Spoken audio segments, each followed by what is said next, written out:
آپ کی بیوی ماں بننے والی ہے۔ ڈاکٹر کی بات پر کاظم شاہ پتھر ہوا تھا، جبکہ باقی سب منہ پر ہاتھ رکھ گئے تھے۔ وہ دلہن بنی گھنٹہ بھر پہلے ہی تو رخصت ہو کر کاظم شاہ کے کمرے میں آئی تھی۔ پورے خاندان کی سب سے معصوم اور شریف لڑکی تھی۔ نصیب پھوٹ گئے ہمارے تو، نہ جانے کہاں منہ کالا کیا ہے۔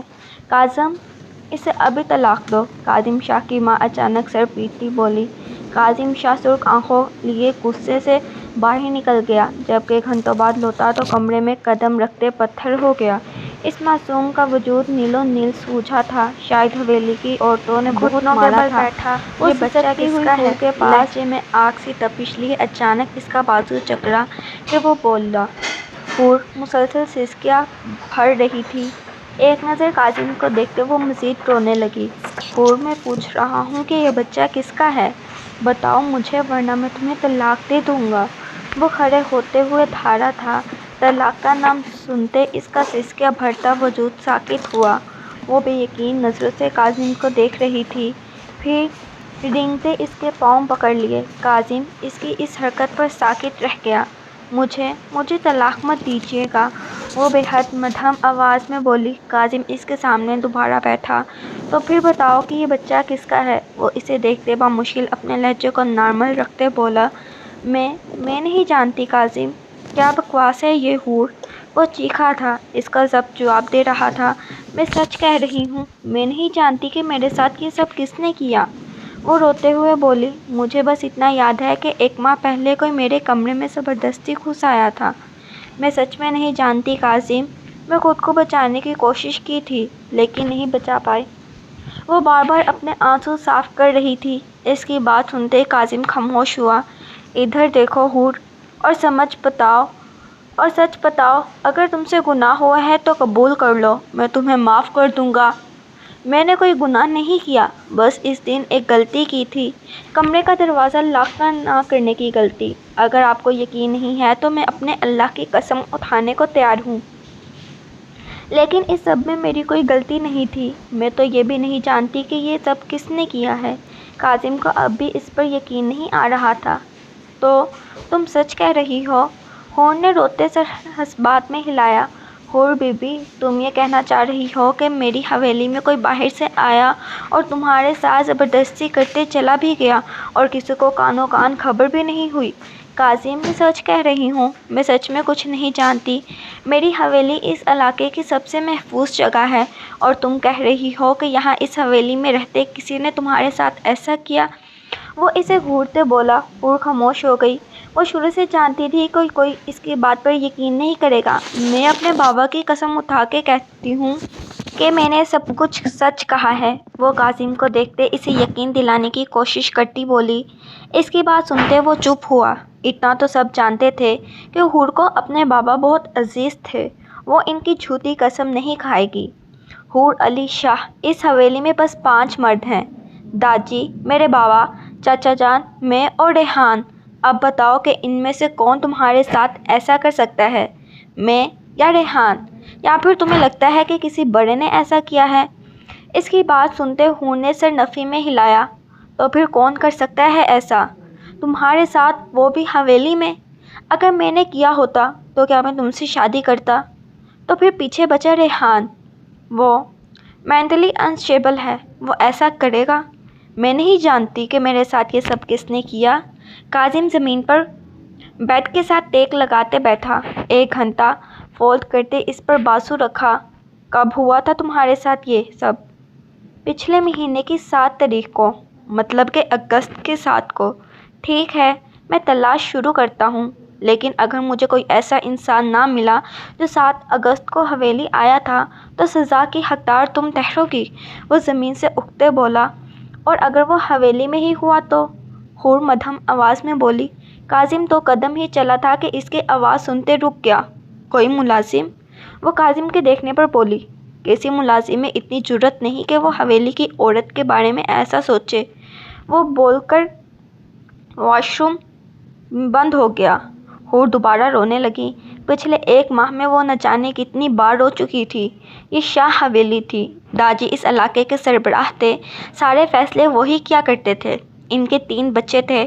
بڑا بیٹا نور شاہ جن کا ایک بیٹا تھا کاظم شاہ، دوسری بیٹی تھی جن کی شادی دوسرے گاؤں کے سردار کے بیٹے حمید شاہ سے ہوئی جس کو کافی عرصہ پہلے اس علاقے سے بے دخل کر دیا گیا تھا۔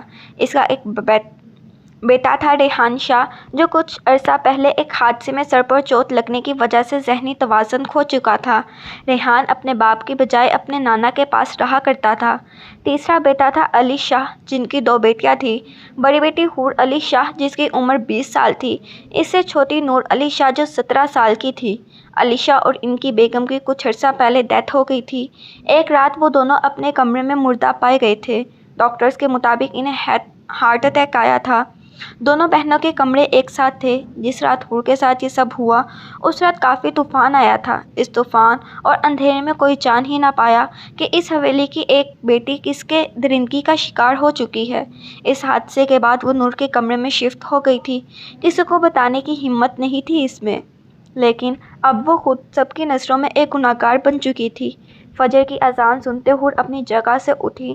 رات روتے ہوئی گزری تھی۔ کاظم تھوڑی دیر پہلے مسجد چلا گیا تھا۔ اپنے بیگ سے کپڑے نکالتے وہ واش روم میں بند ہو گئی۔ کچھ دیر بعد وہ وضو کرتے باہر آئی۔ اس وقت دروازے پر دستک ہوئی۔ اسے لگا کہ شاید پھر تائی امی اور پھوپھو آئی ہوں گی۔ وہ خوفزدہ ہوتے وہیں جم گئی۔ حور آپی دروازہ کھولو، میں ہوں نور۔ باہر سے نور کی آواز آئی۔ حور جلدی سے آگے بڑھی اور دروازہ کھولا۔ اسے اندر لاتے اس نے دوبارہ دروازہ لاک کر دیا۔ حور آپی کیا آپ سچ میں؟ اس کی آنکھوں میں سوجی ہوئی تھی جیسے وہ بھی رات کو روتی رہی ہو۔ حور نے سر اثبات میں ہلایا۔ لیکن کیسے؟ اس کی آنکھ میں دوبارہ آنسو آ گئے۔ میں نہیں جانتی نور، مجھے کچھ نہیں معلوم۔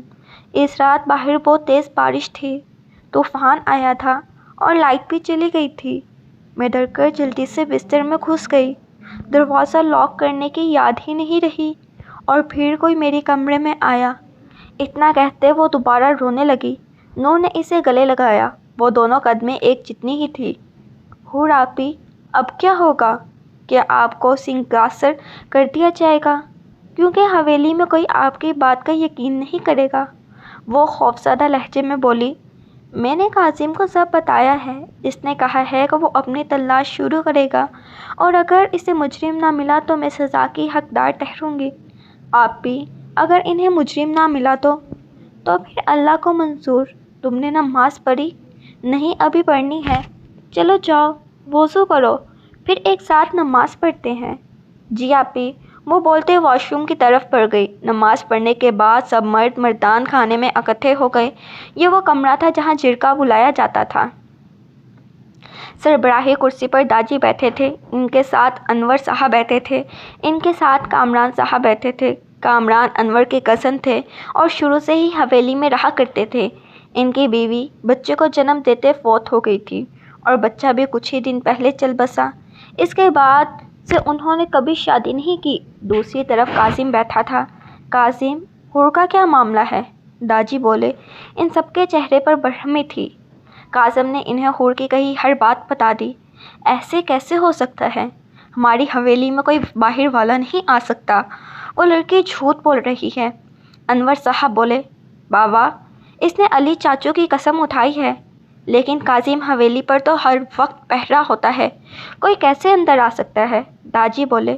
داجی کوئی ملازم؟ کاظم بولا۔ تم اچھے سے جانتے ہو کہ حویلی کے ملازم مرد ہمارے خاندانی ملازم ہیں، ان کے باپ دادا بھی یہی کام کرتے تھے، وہ ایسی گھٹیا حرکت نہیں کر سکتے۔ داجی بولے۔ داجی ہمیں ایک دفعہ پھر حور سے بات کرنی چاہیے۔ کامران صاحب بولے۔ کیا بات چاچو؟ کاظم اگر حور نے علی کی قسم اٹھائی ہے تو اس کا مطلب ہے کہ وہ جھوٹ نہیں بول رہی، اس لیے ہمیں اس سے تفصیلی بات کرنی ہوگی کہ اگر اسے اپنے مجرم کی کوئی ایک بات یا کوئی نشانی معلوم ہے تو بتائے تاکہ ہم اس تک پہنچ سکیں۔ اور دوسری بات داجی اس معاملے میں کوئی گھر کا ملازم ضرور شامل ہے، ورنہ اندر کی مدد کے بغیر کوئی باہر سے اندر نہیں آ سکتا۔ اس کی بات میں دم تھا۔ ٹھیک ہے، میں پتہ کرواتا ہوں کہ کس نے غداری کی ہے اس حویلی کے ساتھ۔ داجی بولے۔ داجی ہمیں اس بات کو چھپانا ہوگا ورنہ جرگے میں حور کو سنگسار کرنے کا فیصلہ ہی ہوگا اور ہم سب یہ جانتے ہیں۔ انور صاحب بولے۔ بابا اس کے ساتھ زیادتی ہوئی ہے، پھر اسے سنسار کیوں؟ قاضی بولا، کیونکہ جرگے والے حور کی قسم پر یقین نہیں کریں گے۔ اگر ہم اس کے مجرم کو نہ ڈھونڈ پائے یا ہمیں کوئی ایسی نشانی نہ ملی جو مجرم کا پتہ دے تو جرگہ حور کو ہی مجرم ٹھہرائے گا۔ مجرم ہونے کی بنا پر اسے سنسار کرنا ہی پڑے گا۔ داجی بولے، لیکن یہ سب ٹھیک ہے داجی، میں دوبارہ حور سے بات کرتا ہوں اور جاننے کی کوشش کرتا ہوں کہ اسے کچھ یاد ہو۔ ہم اس مجرم کو ڈھونڈ لیں گے، قاسم بولا۔ قاسم جب کمرے میں آیا تو حور قرآن بند کر رہی تھی۔ وہ آتے اس کے برابر صوفے پر بیٹھا۔ حور گردن موڑے اسے دیکھنے لگی۔ اگر ہمیں تمہارا مجرم نہ ملا تو تم مجرم ٹھہرائی جاؤ گی، اور پھر کیا ہوگا تم جانتی ہو۔ سنسار؟ وہ زخمی سا مسکراتے ہوئے بولی، ہاں، اس لیے اس رات کے بارے میں اگر تمہیں اس انسان کے بارے میں کچھ بھی یاد ہے تو بتاؤ، کوئی ایک نشانی، کوئی ایسی بات جو ہمیں مجرم تک لے جائے۔ کمرے میں مکمل اندھیرا تھا۔ قاسم؟ وہ نظریں جھکائے قرآن پاک کو دیکھتے بولی۔ اس کی بات سنتے قاسم نے گہری سانس لی۔ ٹھیک ہے، میں دیکھتا ہوں، اگر کوئی سراغ ملے تو۔ وہ بولتے اٹھ گیا۔ اللہ مدد کرنے والا ہے، وہ نم آنکھوں سے بڑبڑائی۔ نظریں اب بھی قرآن پر ہی تھی۔ ناشتے کی ٹیبل پر سب موجود تھے سوائے ریحان کے، وہ اپنے کمرے میں ہی رہتا تھا۔ حویلی کے دوسرے پورشن کا سب سے آخری کمرہ ریحان کا تھا، وہ سارا دن وہیں رہتا تھا۔ حور کو وہاں دیکھتے راشدہ بیگم، قاسم کی ماں، دوبارہ غصے میں آ گئی۔ قاسم، یہ لڑکی یہاں کیا کر رہی ہے؟ اسے تو سنسار کر دینا چاہیے۔ یہ ابھی تک اس حویلی میں کیا کر رہی ہے؟ ماں، حور کے ساتھ زیادتی ہوئی ہے، وہ مجرم نہیں ہے، بلکہ مجرم کوئی اور ہے، اور میں اسے ڈھونڈنے کی کوشش کروں گا۔ تب تک اس معاملے کی خبر حویلی سے باہر نہیں جانی چاہیے۔ قاسم، تم اس لڑکی کی بات کا یقین کر رہے ہو؟ اس کی پھوپھو بولی، جی پھوپھو، کیونکہ یہ میرے نکاح میں ہے، لیکن اس کی کوکھ میں کسی اور کا بچہ ہے۔ راشدہ بیگم پھنکاری۔ ماں، میں اس معاملے کی جانچ کر رہا ہوں، آپ پریشان نہ ہو۔ جب تک یہ ثابت نہیں ہو جاتا کہ حور مجرم ہے، تب تک آپ سب اسے اس حویلی کی بڑی بہو کی طرح رکھیں گے، اور جو آپ دونوں نے کل اس پر ہاتھ اٹھایا، اس کے لیے آپ داجی کو ضرور جواب دیں گے۔ قاسم آخر میں ان دونوں کو دیکھتے بولا۔ وہ دونوں حور کو گھورتے بیٹھ گئی۔ اس وقت کسی کا سیڑھیوں پر پڑتا ہولیا غائب ہو گیا۔ ایک دن مزید گزر گیا۔ اگلے دن نہ جانے کیسے پورے علاقے میں خبر پھیلا گئی کہ حویلی کی بڑی بیٹی نے کسی کے ساتھ منہ کالا کیا ہے۔ جس کا ڈر تھا وہی ہوا۔ گاؤں کے بڑے بزرگ جرگے میں اکٹھے ہو گئے۔ ابھی تک مجرم کا کوئی سراغ نہ ملا تھا۔ بچی کے ساتھ زیادتی ہوئی ہے بزرگوں، اس بچی کی اس بات کی کوئی غلطی نہیں ہے۔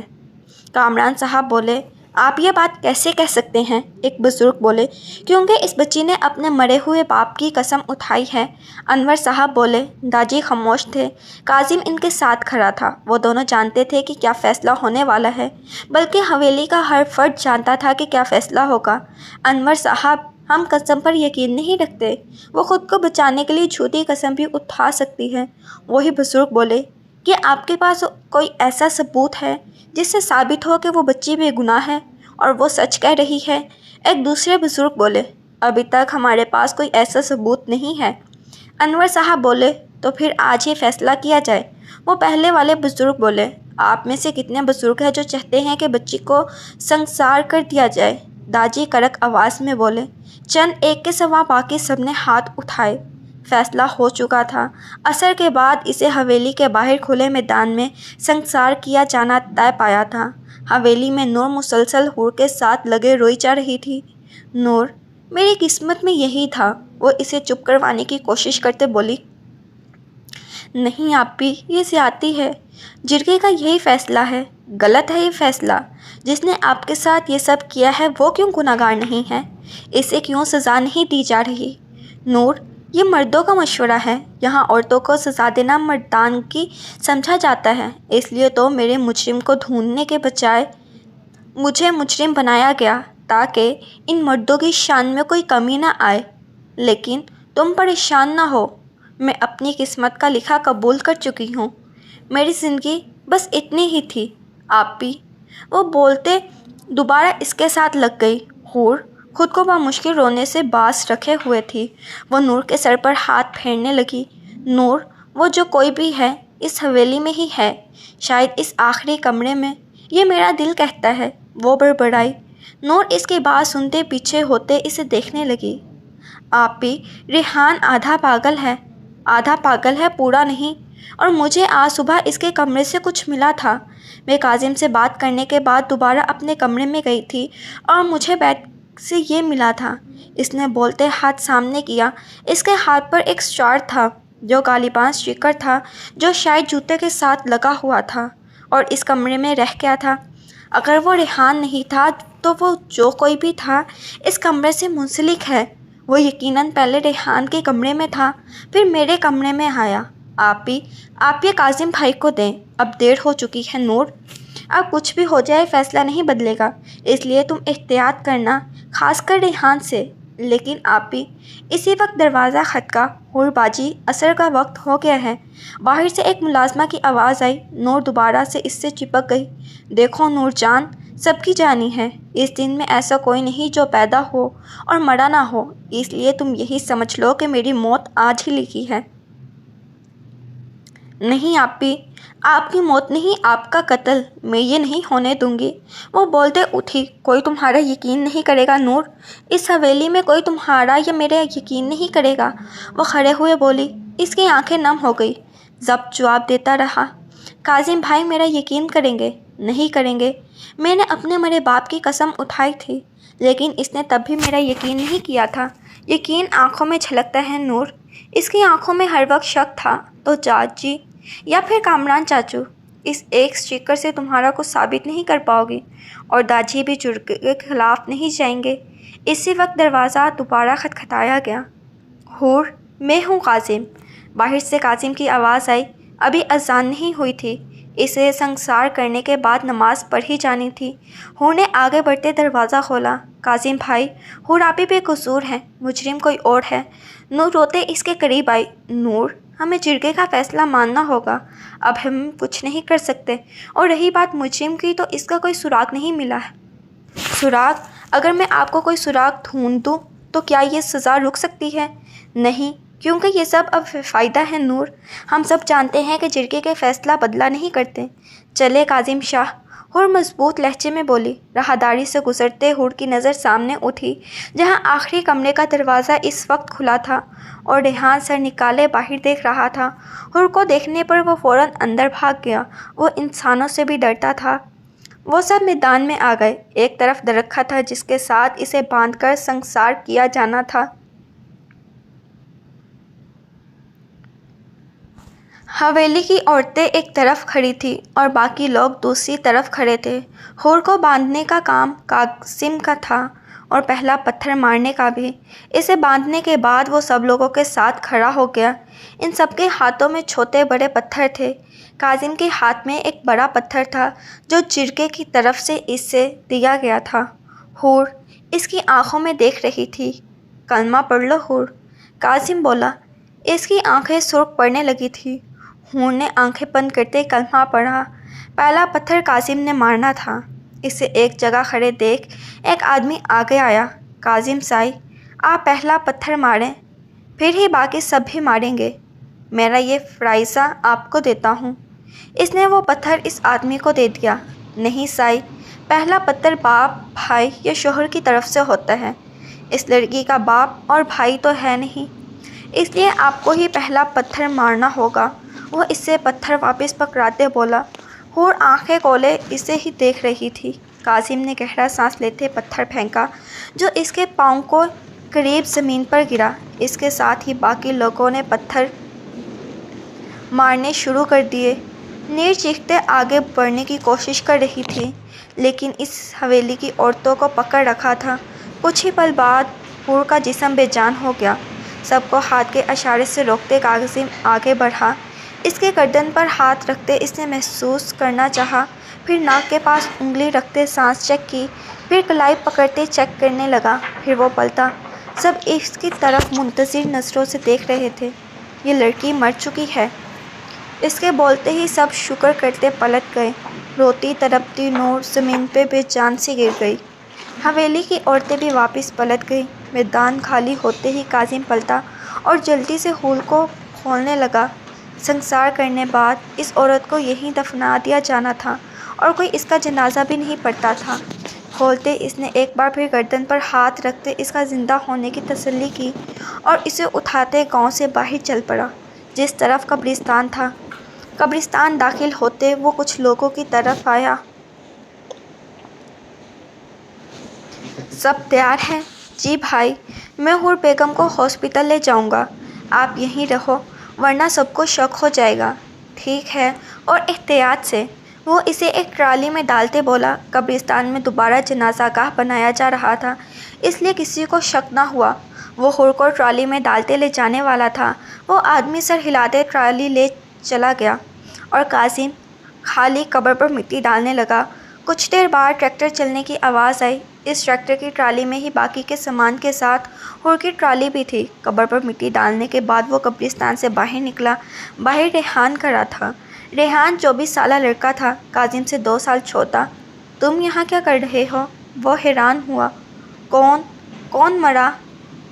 وہ پاگلوں کی طرح ہاتھ مروڑتے بولا۔ حور مری ہے۔ کون سی قبر؟ وہی تازی قبر۔ وہ ایک طرف دیکھتے بولا۔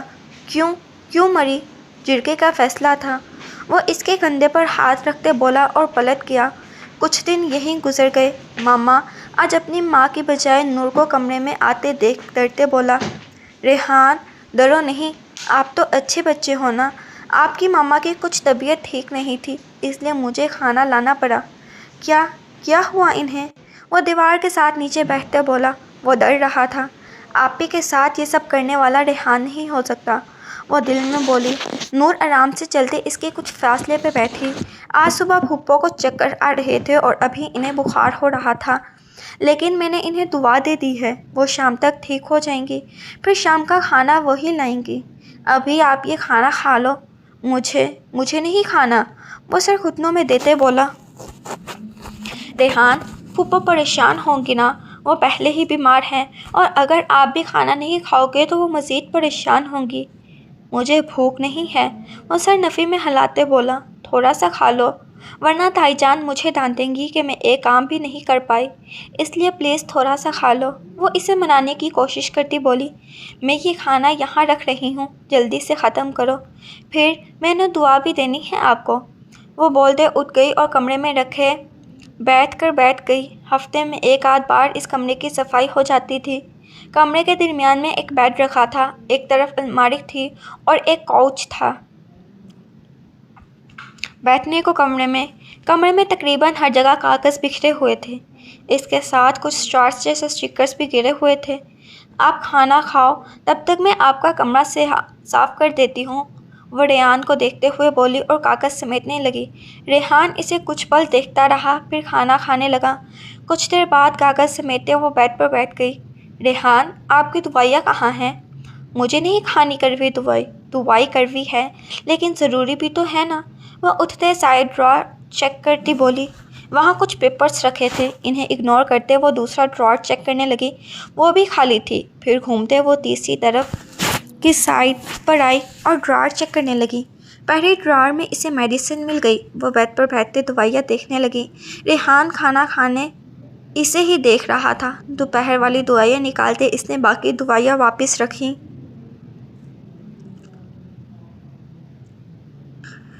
ڈرار میں رکھی دی۔ وہ اب ریحان کو دیکھنے انتظار کرنے لگی تھی۔ کچھ دیر بعد اس نے کھانے کی ٹرے دور دھکیل دی۔ نور ایک ہاتھ میں دوائیاں لیتے دوسرے میں پانی کا گلاس اسے پکڑتے ریحان کے سامنے بیٹھی۔ آپ اچھے بچوں کی طرح یہ سب کھاؤ، وہ ہاتھ آگے کرتے بولی۔ مجھے نہیں کھانی دوائی کڑوی ہے، لیکن اس سے آپ کی طبیعت ٹھیک رہتی ہے نا، اس لیے ضروری ہے۔ کچھ پل اسے دیکھتے رہنے کے بعد ریحان نے میڈیسن کھا لی۔ اسے پانی کا گلاس پکڑاتے وہ اٹھ گئی۔ آپ پریشان نہ ہو، رات کا کھانا پھپھو ہی لائیں گی، وہ بولتے چلی گئی۔ ریحان اسے جاتا دیکھتا رہا۔ اگلے دن پھپھو کی طبیعت بگڑ گئی تھی، اس لیے انہیں ہاسپٹل لے جایا گیا تھا۔ گھر میں اس وقت اکیلی نور رہی تھی۔ وہ اپنے کمرے میں بیٹھی بال کھولنے لگی تھی جب اس کی نظر اپنی گردن پر پڑی۔ خالی گردن دیکھتے وہ چونکی، گردن پر ہاتھ مارتے چیک کرنے لگی، لیکن اس کا لاکٹ کہیں گر چکا تھا۔ وہ اپنا کمرہ چیک کرنے لگی لیکن لاکٹ نہ ملا۔ وہ صبح سے جہاں جہاں گئی تھی وہاں دوبارہ دیکھنے لگی،